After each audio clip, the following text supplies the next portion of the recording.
Hello students, welcome to school Rupam. আজ তোমাদের কোষে দেখি 22.4 গল্প পড়ে সমীকরণ তৈরি করি ও সমাধান করি, এর অঙ্কগুলি সমাধান করব। চলো ভিডিওতে শুরু করি। আজকের এই ভিডিওতে 1 থেকে 5 পর্যন্ত করার চেষ্টা করব, যদি সম্ভব হয়। তারপরেও 6, 7, 8 এগুলি করার চেষ্টা করবো। তো চলো শুরু করি ভিডিওটি। প্রথমে রয়েছে 1 দাগে, বারুইপাড়ার শাকিল তার জমিকে সমান 2 ভাগে ভাগ করে কলা ও পান চাষ করেন, মোট 2830 টাকা আয় করে। তাহলে শাকিল তার জমি ছিল, তার জমিকে সমান 2 ভাগে ভাগ করে কলা আর পান চাষ করে। কলা ও পান চাষ করে, একটাতে কলা চাষ করে, ধরে এটাতে কলা চাষ করলো আর এটাতে পান চাষ। তাহলে মোট আয় করেন তিনি কলা ও পান চাষ করে 2830 টাকা। পান চাষ করে তিনি কলার চেয়ে 630 টাকা বেশি আয় করেন। কলা চাষ করে তিনি কত টাকা পেয়েছিলেন হিসাব করে লিখি। তাহলে এখানে বলেছে পান চাষ করে তিনি কলার চেয়ে 630 টাকা বেশি পান। তাহলে এখানে কলার পরিমাণটা দেওয়া নাই, কলা চাষ করে তিনি কত লাভ করেন বা কত টাকা আয় করেন। তাহলে তিনি যদি কলা চাষ করে যদি x টাকা আয় করেন, তাহলে পান চাষ করে তিনি কলার থেকে 630 টাকা বেশি, তার মানে কি x প্লাস 630 টাকা বেশি আয় করেন। তাহলে এই দুজনের সমষ্টি মানেই তো 2830 টাকা, এই দুজনের সমষ্টি। তাহলে এখানে আমাদের একটা অজ্ঞাত রাশি ধরে নিতে হবে যে কলা চাষ করে তিনি x টাকা পান। তাহলে ধরি শাকিল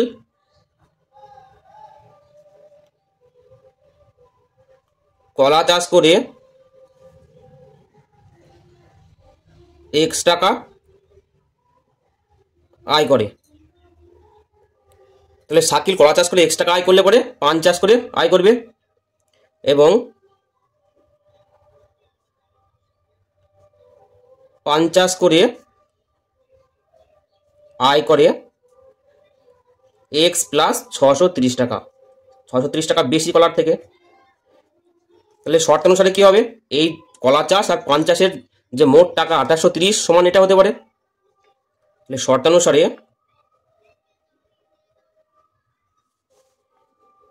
x অর্থাৎ কলা চাষের পরিমাণ আয় আর পান চাষের আয় দুটোকে যোগ করলে পাবো 2830 টাকা, বা x প্লাস 630 সমান 2830। তাহলে এখানে পেয়ে যাচ্ছে আমরা 2x, আর 630 টাকা এদিকে নিয়ে আসলে পরে, ডান দিকে নিয়ে আসলে পরে একটি বিয়োগ হয়ে যাবে,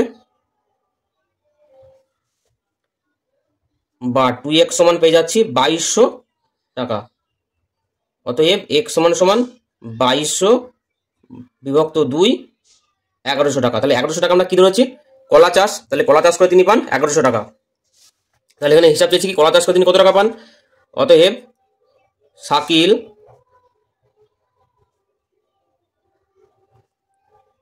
কলা চাষ করে 1100 টাকা আয় করে। এবারে 2 নম্বরের অঙ্ক, কুমারদের আয়তকার জমির দৈর্ঘ্য প্রস্থের 1/2 গুণ, অর্থাৎ 1.5 গুণ। জমিটির পরিসীমা 400 মিটার। কুমারদের জমির দৈর্ঘ্য ও প্রস্থ হিসাব করে লিখি। তাহলে কুমারদের একটি আয়তকার জমি রয়েছে যার দৈর্ঘ্য প্রস্থের 1.5 গুণ। জমিটির পরিসীমা দেওয়া রয়েছে, এখানে জমিটির দৈর্ঘ্য আর প্রস্থকে নির্ণয় করতে হবে। তো প্রথমে আমরা জমিটির একটি অংশ ধরে নিতে হবে, যেহেতু পরিসীমা দেওয়া রয়েছে। তাহলে জমিটির যদি আমরা প্রস্থকে ধরি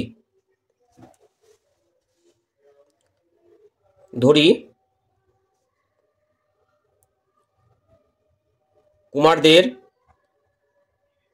আয়তকার জমির প্রস্থ x মিটার, তাহলে কুমারের র হবে। তাহলে কুমারদের আয়তকার জমির দৈর্ঘ্য হবে, দৈর্ঘ্য কি বলা হয়েছে, প্রস্থের 1.5 গুণ। তার মানে এখানে হচ্ছে x ইন্টু 3/2 সমান 3x/2 মিটার। এটা হয়ে গেল আয়তকার জমির প্রস্থ আর আয়তকার জমির দৈর্ঘ্য। তাহলে আমরা জানি আয়তকার জমির পরিসীমা সমান 2 ইন্টু দৈর্ঘ্য প্লাস প্রস্থ। অর্থাৎ আমরা আয়তক্ষেত্রের যে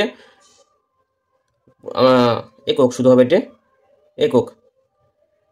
আমরা জানি আয়তকার জমির পরিসীমা কি 2 ইন্টু দৈর্ঘ্য প্লাস প্রস্থ একক। তাহলে এখানে শর্তানুসারে লিখবো আমরা শর্তানুসারে এখানে যে আয়তকার জমির যে পরিসীমাটি আমরা এখানে পেলাম আর যেটি দেওয়া রয়েছে সেটিকে সমান করব। তাহলে 2 ইন্টু দৈর্ঘ্য প্লাস প্রস্থ সমান 400। তাহলে জমির যে পরিসীমা সেটিকে সমান করলাম। এবার এক্স এর মান নির্ণয় করবো। এখানে 2 ইন্টু 2 লসাগু 3x প্লাস 2x সমান 400 বা 2 ইন্টু 5x বাই 2 সমান 400। 2 2 কেটে গেল এখানে, তাহলে পড়ে থাকছে 5x। 5x সমান সমান 400। অতএব x সমান সমান পেয়ে যাচ্ছি 400 বাই 5। x এর মান পেয়ে গেলাম 80। তাহলে আমরা x কাটে ধরেছিলাম প্রস্থকে। অতএব আয়তকার জমির প্রস্থ 80 মিটার আর আয়তকার জমির দৈর্ঘ্য হয়ে যাবে, আয়তকার জমির দৈর্ঘ্য 80 গুণ 3/2 মিটার। তাহলে এটা কাটাকাটি করলে পাচ্ছি 40 120 মিটার। তাহলে কুমারদের আয়তকার জমির প্রস্থ পেয়ে গেলাম 80 মিটার আর এখানে দৈর্ঘ্য পেয়ে গেলাম 120 মিটার। এবারে 3 দাগের মঞ্জু কণা ও অমলের মধ্যে 170 টাকা এমন করে ভাগ করে দিই যাতে মঞ্জু যত টাকা পাবে কণা তার দ্বিগুণ অপেক্ষা 30 টাকা কম পাবে, অমল তার অর্ধেক অপেক্ষা 15 টাকা বেশি পাবে। হিসেব করে দেখি কাকে কত টাকা দিলাম। 3 জনের মধ্যে কিন্তু এই 170 টাকা ভাগ করে দেওয়া হয়েছে। এবারে মঞ্জু যত টাকা পাবে কণা তার দ্বিগুণ অপেক্ষা 30 টাকা কম পাবে। মঞ্জু যত টাকা পাবে তার দ্বিগুণ অপেক্ষা 30 টাকা কম পাবে কণা, আর অমল কণার অর্ধেক অপেক্ষা 15 টাকা বেশি পাবে। তাহলে হিসাব করে দেখি কত পাবে। তাহলে এখানে একটা অজ্ঞাত রাশি ধরে নিতে হবে। ধরে নেবো আমরা এখানে মঞ্জু x টাকা পাই। ধরি মঞ্জু x টাকা পাই। তাহলে মঞ্জু যদি x টাকা পায় তাহলে কণা কত পাবে? কণা তার দ্বিগুণ অপেক্ষা 30 টাকা কম পাবে। তাহলে কণা পাবে মঞ্জুর দ্বিগুণ টাকা 2x, তা থেকে 30 টাকা কম। তাহলে এত টাকা পাচ্ছে কণা। এবারে অমল কণার অর্ধেক অপেক্ষা 15 টাকা বেশি। তাহলে অমল পাবে কণা যত টাকা পেয়েছে তার অর্ধেক অপেক্ষা 15 টাকা বেশি। তাহলে এই পরিমাণটা হচ্ছে অমল পেয়েছে। তাহলে আমরা যদি এবার এই 170 টাকা সমান এই টাকার পরিমাণগুলি সমান করি তাহলে পরে x এর মানটা পাবো। তাহলে শর্তানুসারে মঞ্জু কণা আর অমলের টাকা এই তিনটির যোগফল সমান 170।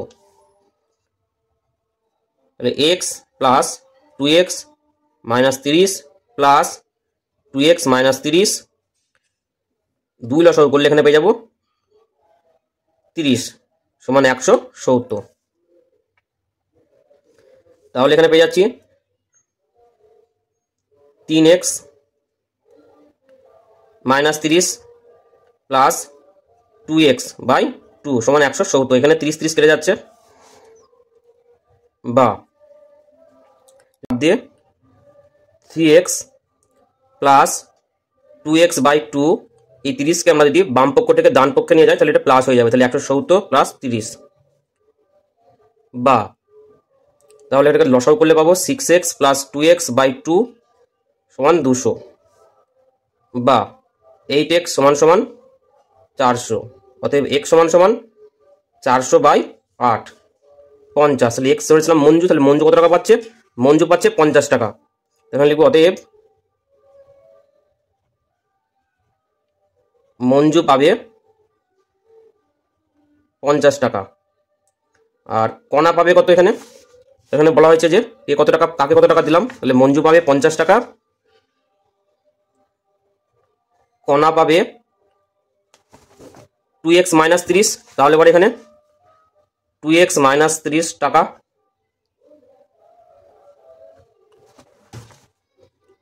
2 গুণিত 50 বিয়োগ 30 টাকা সমান 70 টাকা। আর অমল পাবে কণার অর্ধেক অপেক্ষা 45 টাকা বেশি, তাহলে অমল পাবে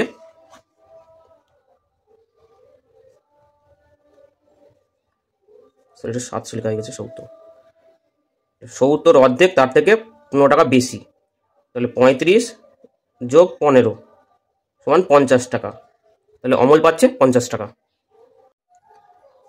তাহলে মঞ্জু পেল 50 টাকা, কণা পেল 70 টাকা, আর অমল পেল 50 টাকা। এবারে 4 নম্বর অঙ্ক, আমার কাছে কিছু আপেল আছে, আমি আমার আপেলের 2/3 অংশ ভাইকে দেব এবং ভাইকে দেওয়ার পরেও আমার কাছে 6টি আপেল পড়ে থাকবে, হিসেব করে দেখি ভাইকে কতগুলি আপেল দেব। তাহলে 4 নম্বর, ধরি আমার কাছে xটি আপেল আছে,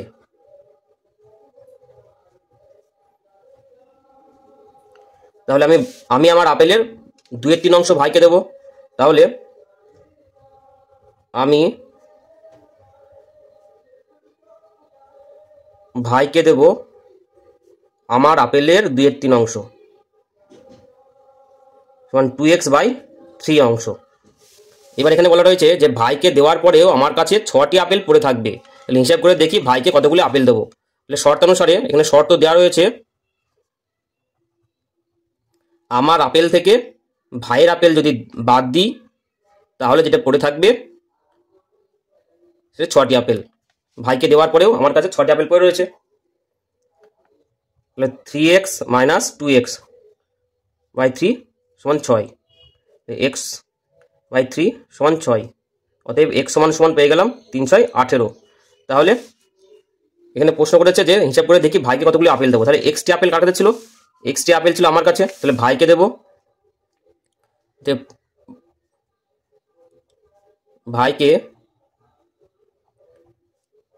আপেল দেব 18 2/3 অংশ, 12টি আপেল ভাই পাবে। এবারে 5 নম্বর, কোনো আয়তক্ষেত্রের দৈর্ঘ্য ও প্রস্থের অনুপাত 3:2, পরিসীমা 160 মিটার, আয়তক্ষেত্রের ক্ষেত্রফল হিসাব করে লিখি। 5 নম্বর, তাহলে এখানে ধরি অনুপাতের উভয় পদের সাধারণ গুণিতক x, সুতরাং তাহলে এখানে দেওয়া রয়েছে যে দৈর্ঘ্যের অনুপাত আর প্রস্থের অনুপাত, তাহলে দৈর্ঘ্য হয়ে গেল 3x এবং প্রস্থ 2x। আয়তক্ষেত্রের পরিসীমা জানি আমরা, আয়তক্ষেত্রের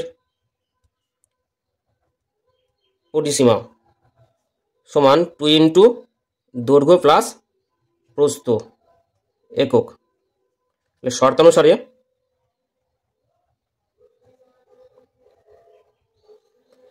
2 × দৈর্ঘ্য প্লাস প্রস্থ সমান এখানে দেওয়া রয়েছে 160 মিটার,